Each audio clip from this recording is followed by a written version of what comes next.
lets us know in 1 Corinthians chapter 10 that the reason Israel died in the wilderness was because of their unbelief.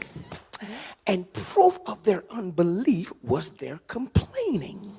You remember what happened to Israel when they came out. They had been in the wilderness for about 3 days, and they had started complaining against God and against Moses. We about to die.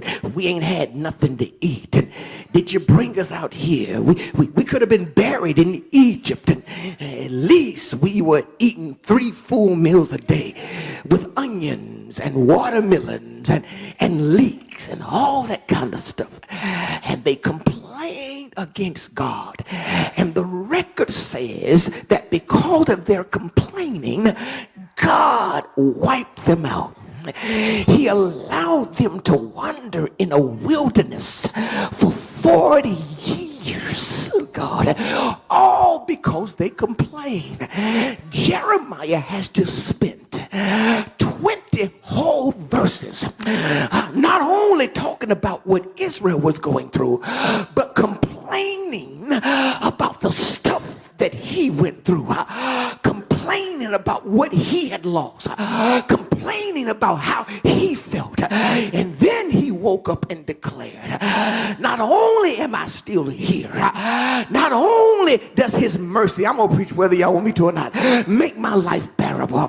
He says, but I just realized that I'm complaining, and God has had compassion on me and has spared my life. All right, don't act like you ain't never complained. I see you sitting up in here, and I even see those of you who watching me with your holy, sanctimonious, and sanctified. I ain't never complained. Yes, you have. You've complained. You may not have complained in front of us, but each and every one of you and each and every one of us have had times that we've had to call God into a conference and tell God how hard it is, as if he doesn't already know, and tell God what you feel like you don't deserve, as if God don't know your whole record, complaining about not having enough money, complaining about not having nobody, complaining about the somebody you got. I'm gonna preach whether y'all want me to or not. Don't make me come for you complaining that your 2-bedroom ain't enough and you need 3 bedrooms,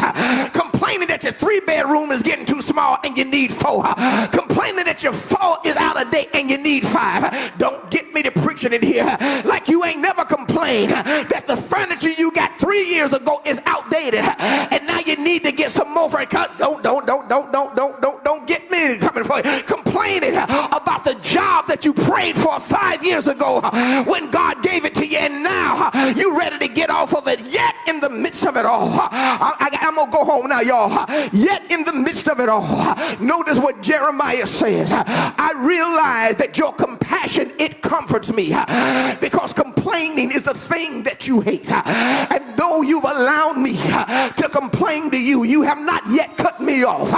Is there anybody in here who can think back on the time that you complained and God did not cut you off?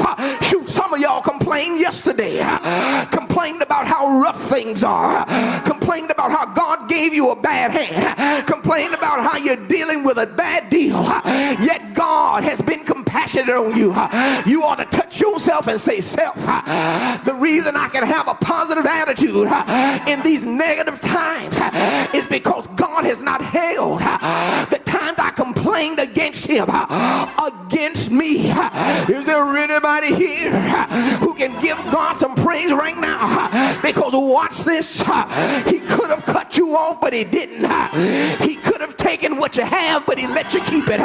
He could have moved you to a worse place, but he let you stay because of his compassion.